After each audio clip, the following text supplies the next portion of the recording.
Good morning, students.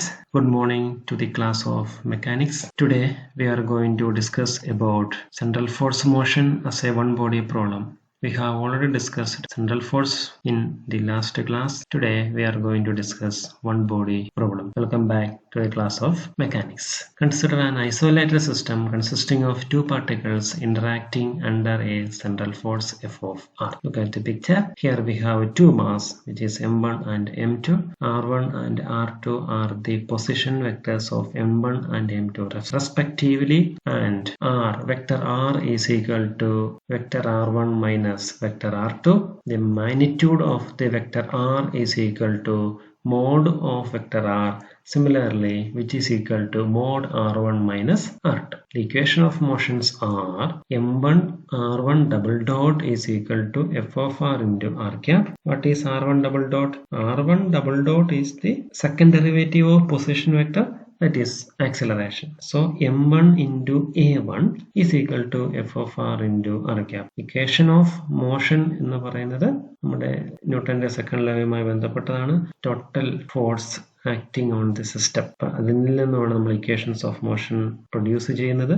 Here this is the equation of motion for a first body. Similarly, we have the equation of motion for second body. Here M2 R2 double dot is equal to minus of F of R into R cap. Here we are discussing two type of force, that is F of R is positive and F of R is minus, negative, when these two forces are attractive or repelled. The force is attractive for F of R is less than 0 and repulsive if F of R is greater than 0. When the force is positive, that is F of R greater than 0, that is a repulsive force. If a force is negative, that is attractive. We have different types of examples for this attractive and repulsive force. For example, we have two different charges that will attract each other, that is minus force, that is attractive force. If two same charges, what happen?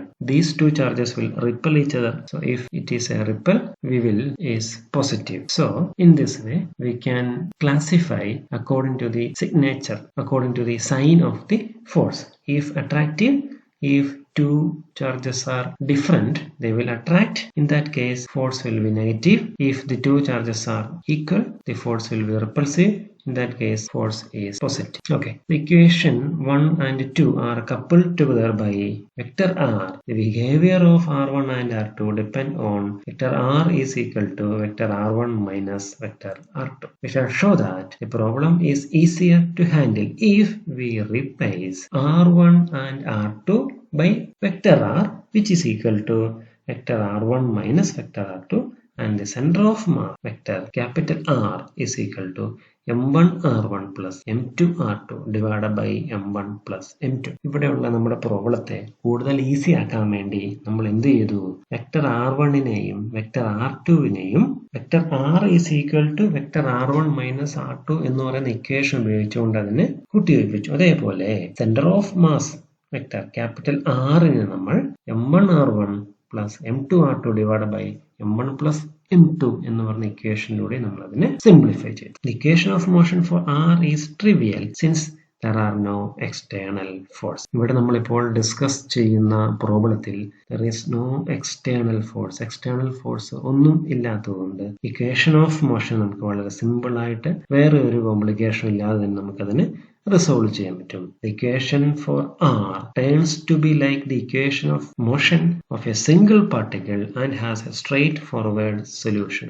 ഇവിടെ നമ്മൾ രണ്ട് തരത്തിലുള്ള രണ്ട് body ഉണ്ട്. അപ്പൊ ഈ രണ്ട് ബോഡീനെ നമുക്ക് ഈ മുമ്പിലുള്ള ഈ മുകളിൽ നമ്മൾ ഡിസ്കസ് ചെയ്ത ഇക്വേഷൻ ഉപയോഗിച്ചുകൊണ്ട് സിംഗിൾ ബോഡി പ്രോബ്ലം ആക്കി മാറ്റുകയും തുടർന്ന് അതിന്റെ സൊല്യൂഷനെ വളരെ ഈസി ആയിട്ട് നമുക്ക് കണ്ടുപിടിക്കാൻ പറ്റുകയും ചെയ്യും. The equation of motion for R is equal to R double dot is equal to 0.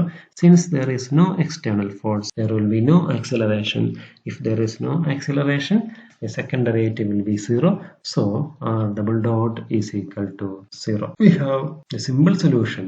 Capital R is equal to R0 plus Vt. The constant vectors R0 and V depend on the choice of coordinate system and the initial coordinate. ഇപ്പം എന്ന് വെച്ച് കഴിഞ്ഞാൽ ഈ R0യും Vയും നമുക്ക് നമ്മുടെ coordinate system ഉപയോഗിച്ചുകൊണ്ട് മാറ്റാൻ പറ്റും.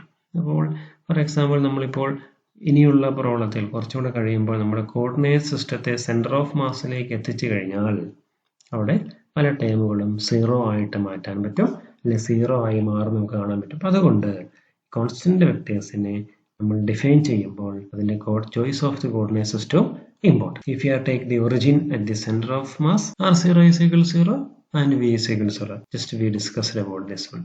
To find the equation of motion for r, we divided equation 1 by m1 and equation 2 by m2 and then subtract. Equation 1 and 2 നമ്മൾ നേരത്തെ ഡിസ്കസ് ചെയ്തതാണ്. ഇപ്പോൾ പറഞ്ഞ അനുസരിച്ചുകൊണ്ട് ഇക്വേഷൻ 1 നമ്മൾ m1 കൊണ്ട് ഡിവൈഡ് ചെയ്തു. m1 കൊണ്ട് ഡിവൈഡ് ചെയ്താൽ എന്ത് വരും?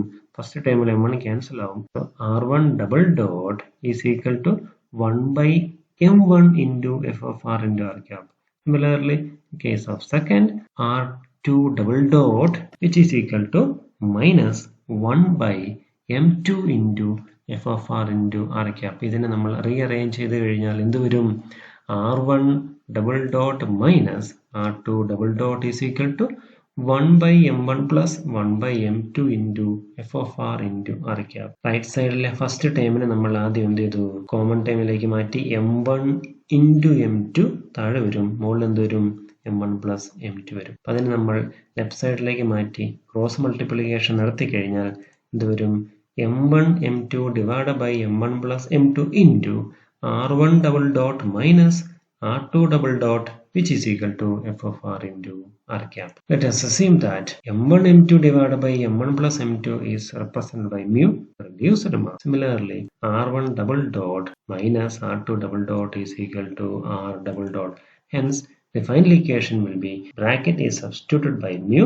The second bracket is substituted by r double dot. Final equation will be mu r double dot is equal to f of r into r cap. What's important? The important is tells the figure. Equation 3 identical to the equation of motion for a particle of mass mu acted on by a force f of r into r cap. No trace of the two particle problem remains. നമ്മൾ നേരത്തെ പറഞ്ഞ to body പ്രോബ്ലത്തിൽ m1 ഉം m2 ഉം ഉണ്ടായിരുന്നു. അപ്പോൾ ആ to body പ്രോബ്ലത്തിൽ നമ്മൾ m1നെയും m2നെയും mu റെഡ്യൂസ്ഡ് മാസ് എന്ന ടേമിലേക്ക് മാറ്റി കഴിഞ്ഞപ്പോൾ ഇവിടെ ഒരു മാസും F of R into R cap എന്ന് പറയുന്ന ഒരു ഫോഴ്സും കൂടിയേ ഉള്ളൂ എന്ന് വെച്ച് കഴിഞ്ഞാൽ ടു ബോഡി പ്രോബ്ലത്തെ നമ്മൾ വളരെ ഈസി ആയിട്ട് വൺ ബോഡി പ്രോബ്ലത്തിലേക്ക് മാറ്റാൻ പറ്റി. Okay, unfortunately the method cannot be generalise എന്ന് വെച്ച് കഴിഞ്ഞാൽ ഇപ്പോൾ നമ്മളൊരു മെത്തേഡ് കണ്ടുപിടിച്ചാൽ ആ മെത്തേഡ് എല്ലാ ബോഡി പ്രോബ്ലങ്ങൾക്കും 2 3 അതിലധികമോ ഉള്ള എല്ലാ ബോഡി പ്രോബ്ലത്തിനും കോമൺ ആയിട്ട് വരണം. എന്നാൽ there is no way to reduce the equation of motion for 3 or more particles to equivalent one body equation, and for this reason the exact solution of the 3 body problem is unknown. എന്ന് പറഞ്ഞതുപോലെ 3 അതിലധികമോ ബോഡികൾ മാസുകളുള്ള സിസ്റ്റത്തെ നമുക്ക് one body പ്രോബ്ലത്തിലേക്ക് മാറ്റാനുള്ള മെത്തേഡുകളൊന്നും ഇപ്പോൾ available അല്ല. അതുകൊണ്ട് തന്നെ 2 ബോഡി പ്രോബ്ലത്തെ വൺ ബോഡി പ്രോബ്ലം ആക്കി മാറ്റാം എന്നുള്ളത് ഒരു സ്പെഷ്യൽ കേസ് ആയിട്ടാണ് നിലനിൽക്കുന്നത്. അതായത് അതേസമയം ഒരു ജനറൽ കേസിലേക്ക് മാറ്റണമെന്നുണ്ടായിരുന്നെങ്കിൽ എല്ലാ ബോഡികളെയും 3 അതിലധികമുള്ള ബോഡികളെയും എല്ലാം നമുക്ക് വൺ ബോഡി പ്രോബ്ലം ആക്കി മാറ്റാൻ പറ്റേണ്ടിയിരുന്നു. അതുകൊണ്ട് there is no method for a general. Now find r as a function of time from equation 3. This is the equation 3. We have different relation. Vector r is equal to vector r1 minus r2. Center of mass vector capital R is equal to m1 vector r1 plus m2 vector r2 divided by m1 plus m2. Now we can substitute vector r2 to here from the first equation. What happened? Vector r is equal to m1 r1 plus m2 into, substitute the value of r2 from this one, so r1 minus r divided by m1 plus m2. Just rearrangement this equation. So capital R is equal to m1 r1 plus m2 r1 minus m2 r divided by m1 plus m2. Then the equation turns to capital R is equal to m1 plus m2 into r1 minus m2 vector r divided by m1 plus m. Cross multiplication capital R vector r into m1 plus m2 which is equal to vector r1 into m1 plus m2 minus m2 into r. Finally, capital R into m1 plus m2 plus m2r, which is equal to m1 plus m2 into r. The final equation r1 is equal to capital R plus m2r divided by m1 plus m2. Similarly, vector r2 is equal to capital R minus m1r divided by m1 plus m2. In this way, m2r by m1 plus m2 and minus m1r by m1 plus m2 are the position vectors of m1 and m2 relative to the center of mass. അപ്പോൾ ഇതാണ് picture. Here we have m1 and m2. Their position will tell the final equation. The position of m is m2r divided by m1 plus m2, which is related to the center of mass. അതേപോലെ നമുക്ക് m1ന്റെയും m2ന്റെയും position നമുക്ക് ഈ രണ്ട് equation ഉപയോഗിച്ചുകൊണ്ട് കാണാൻ പറ്റും. The complete solution of mu r double dot is equal to f of r depends on the particular form of f of r. However, a number of properties of central force motion hold true in general regardless of the form of r. In this way, we can change two body problem to a one body problem in the case of a center of mass, center of force. Thank you.